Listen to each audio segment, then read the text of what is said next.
Bismillahirrahmanirrahim. Assalamualaikum warahmatullahi wabarakatuh. Thanks for the change. My name is Haryuni from English Education Department 2018. And in this video, I will explain about guide in designing effective English teaching materials according to Howard. Jadi, pada kesempatan ini saya akan berusaha menjelaskan bagaimana merancang bahan undang-undang, bagaimana merancang bahan pembelajaran bahasa Inggris yang efektif menurut Howard. Tapi sebelum itu saya ingin menyampaikan sesuatu dari hati saya yang paling dalam. Saya ingin menyampaikan bahwa dalam buku itu Howard telah memaparkan 11 poin panduan materi ya. 9 poin panduan rancangan bahan pembelajaran bahasa Inggris yang efektif. 11 poin. Tetapi pada poin ketiga itu, setelah poin ketiga langsung meloncat ke poin kelima. Jadi poin keempatnya hilang. Jadi sebenarnya secara keseluruhan poin yang telah dipaparkan oleh Howard ini hanya 10 poin. Karena poin 4-nya hilang. Tetapi dalam hal ini, dalam video ini saya hanya akan berusaha menjelaskan beberapa poin. Poin yang pertama, poin kedua, ketiga, kelima, langsung meloncat ke poin kelima, terus poin keenam dan poin ketujuh. Dan poin selanjutnya dan materi selanjutnya akan dibahas oleh teman saya Suharti Apriani. Oke, langsung saja. Howard mengatakan bahwa menjelaskan bahwa dalam merancang bahan pengajaran atau pembelajaran bahasa Inggris itu ada yang efektif, itu ada beberapa. Yang pertama yaitu English language teaching material should be contextualized.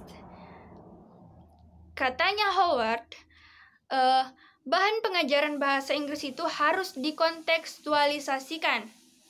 Maksudnya apa? Maksudnya dikontekstualisasikan itu seperti apa? Maksudnya adalah bahan pengajaran itu harus diterapkan ke dalam kurikulum. Apa yang harus diterapkan ke dalam kurikulum? Yaitu bahan pengajaran yang isinya pengalaman atau budaya keseharian peserta didik yang akan kita ajar nantinya.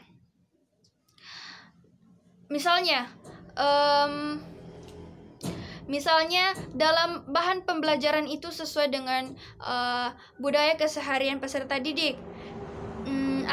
Bahan ajarnya itu bisa seperti bagaimana cara berkenalan dengan orang baru misalnya, tapi tidak terkesan kepo, atau bagaimana cara membuat undangan dinner, tetapi dalam undangannya itu tata bahasa Inggrisnya teratur, grammarnya sesuai, kurang lebih seperti itu.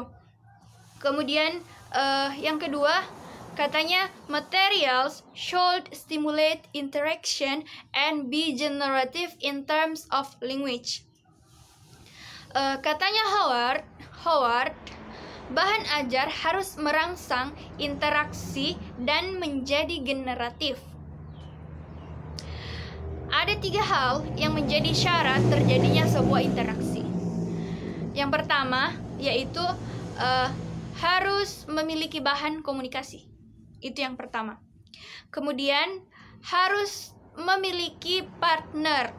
Tentu saja kita harus memiliki teman untuk mendiskusikan apa yang akan kita komunikasikan. Kemudian yang ketiga yaitu hasil dari komunikasi itu sendiri. Jadi itu adalah 3 hal yang bisa membuat seseorang berinteraksi dengan orang yang lainnya. Nah, ketika interaksi itu sudah terlaksana, ketika interaksi itu sudah terjadi, maka bahan pengajaran itu otomatis akan menjadi generatif. Apa itu generatif? Generatif itu artinya menghasilkan sesuatu yang baru. Contohnya seperti ini. Ketika peserta didik yang satu berinteraksi dengan peserta didik yang satunya lagi, maka kedua peserta didik ini akan mendiskusikan materi, kemudian akan menghasilkan hal yang baru yang sesuai dengan materi yang telah mereka diskusikan. Seperti itu. Kemudian yang ketiga yaitu English language teaching material should encourage learners to develop learning skills and strategies. Katanya Howard, bahan ajar bahasa Inggris itu harus mendorong peserta didik untuk mengembangkan keterampilan dan strategi belajarnya. Nah, setiap bahan ajar itu harus memiliki jenjang. Mulai dari jenjang yang paling mudah, jenjang menengah, sampai jenjang yang paling sulit. Nah, setiap jenjang itu memiliki skill yang harus dan bisa peserta didik kuasai dan kembangkan. Misalnya, mulai dari jenjang yang paling mudah. Jenjang yang paling mudah ini memiliki skill berupa skill dasar. Nah, peserta didik harus mampu menguasai skill dasar ini, dan ketika peserta didik ini telah menguasainya, maka skill itu akan berkembang sesuai dengan jenjang-jenjang selanjutnya. Nah, sehingga peserta didik dapat menguasai satu skill khusus yang betul-betul ingin mereka kuasai. Peserta didik juga akan mengetahui strategi belajar yang seperti apa yang cocok untuk mereka. Seperti itu. Kemudian selanjutnya, English language teaching material should allow for a focus on form as well as function. Katanya Howard, bahan ajar bahasa Inggris itu harus memungkinkan untuk fokus pada bentuk dan fungsi. Kenapa harus fokus kepada bentuk dan fungsi?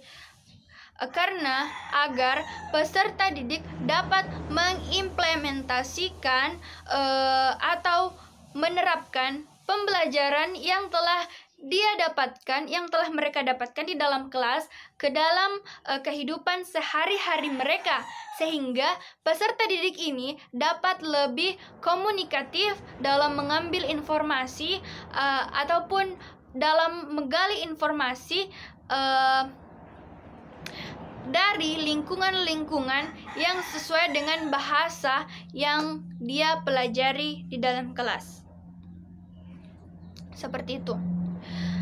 Kemudian selanjutnya, English language teaching materials should offer opportunities for integrate language use. Katanya Howard, bahan ajar bahasa Inggris harus menawarkan peluang untuk penguasaan bahasa yang terintegrasi. Maksudnya apa? Maksudnya adalah bahan ajar harus memiliki konten-konten yang mampu menjadikan peserta didik dapat menguasai semua skill yang ada di dalam bahasa Inggris. Sehingga peserta didik ini nantinya memiliki kompetensi atau kemampuan di dalam bahasa Inggris itu sendiri.